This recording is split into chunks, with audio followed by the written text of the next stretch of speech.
What's up, everybody? You're very welcome along to this week's Champions League preview here on Anfield Agenda. As always, we will be giving you guys full coverage of the game on Wednesday against AC Milan. I'll be starting from 7:30 p.m. Jack will be live on Instagram beforehand with the team news announcements, and we'll take you right through the game with a post-match show as well. Loads of stuff coming up. Today's video has been brought to you with thanks to Ultimate Fan. Ultimate Fan is a new free fantasy football game that incorporates the concept of FIFA pack openings into the game as well. If you haven't read or played this game yet, it is really, really cool. Once you sign up, you'll be given a free 10-card pack to put into your team, and you'll score points based on things like assists, shots on target, tackles won, and clean sheets. All the stuff that you're basically used to with FPL, but as we said, you get the added bonus of FIFA pack opening concept added into it. You'll also receive a free 3-player pack every Tuesday of the 38-game Premier League season. There's over £300,000 in prizes to be won, ladies and gentlemen.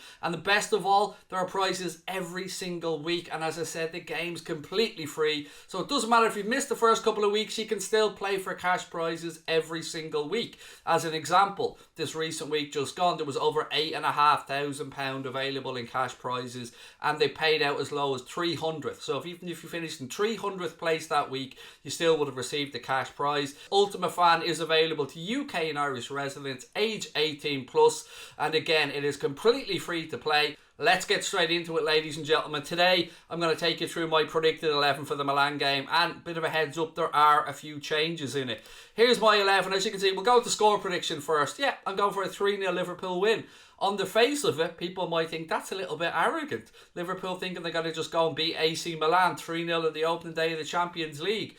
It is AC Milan. It is a huge name, but they're not the AC Milan of years gone by. They have Rebic, they have Ibrahimovic, they have some decent players in there, but it's not an AC Milan with a Pirlo, a Shevchenko, you know, the great players, the Seedorfs that they've had in years gone by. They've also lost Gianluigi Donnarumma, of course, to PSG, so they've got a new keeper on board as well. So I think we should be looking to win this game fairly handily. The 11 that I've gone with for the game is as follows. Obviously, we expect Big Alisson to stay in goal. Why wouldn't he? He's done nothing wrong. He's been absolutely fantastic this season. I have made a change. Actually, I've made a couple of changes in my back line. Now, bear in mind, we had a game, obviously, at the weekend against Leeds on Sunday. We're then playing against AC Milan on Wednesday. And we have another game coming up at 3 p.m. on Saturday against Crystal Palace at Anfield. So with that in mind, I don't think that Joe Matip will be able to play 3 games in a week. And I'd also like to see Andy Robertson given a little bit of a breather and TSIMIKAS given the opportunity to play in this game. I think, you know, if you're going to bring in TSIMIKAS, why not give him a European opportunity? Style of football he's probably more used to or accustomed to as against the Premier League. So my back four for this one would be Trent on the right, Joe Gomez alongside Virgil van Dijk, and of course TSIMIKAS on the left. I know a lot of people are wondering when Canade will be able to get his opportunity, and like you guys, I'm eagerly anticipating it. It could very well be against AC Milan. I don't know. I just have a bit of a gut feeling it might be in the League Cup game later on. So for me, there's no rush to bring Canade in. Whenever Klopp deems that he's ready and good to go, that's pretty much good enough with me, ladies and gents.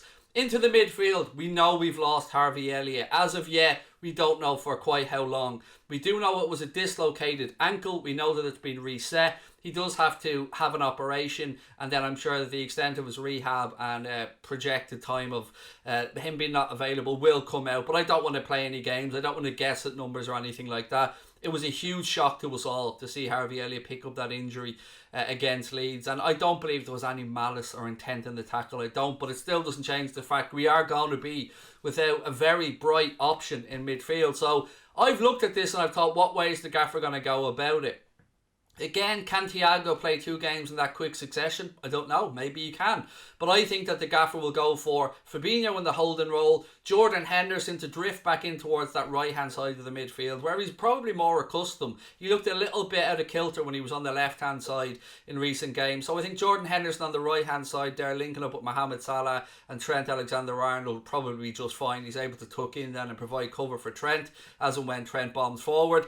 I've gone for Naby Keita on the left-hand side. Now, there are many options for the gaffer. There's Curtis Jones, there's Alex Oxlade-Chamberlain, there is, of course, Naby Keita, there is Thiago. I think he'll give Keita the nod, as he's done at the start of the season. So for me, midfield trio, Fabinho, Jordan Henderson and Naby Keita.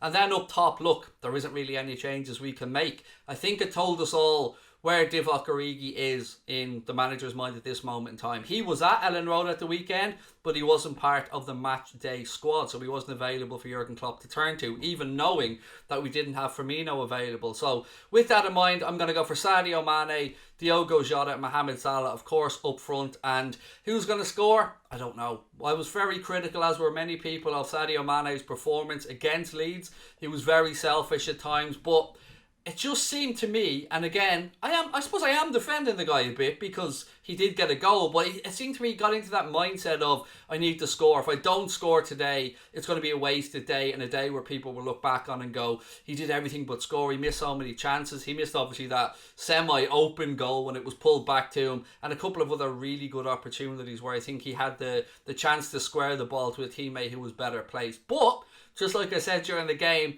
I always felt like it would be, if he was to pick up the goal in that game, it would be something where he hasn't got time to think, and that was the case. It was just a drop of his left shoulder, a swing of the right boot, and he put the ball past Meslier to get himself a goal against Leeds, and hopefully that'll give him a little bit of confidence, because Jota and Salah I thought were excellent that day as well. One of the moves in particular, you probably remember, it was Mohamed Salah outside of his left foot pass.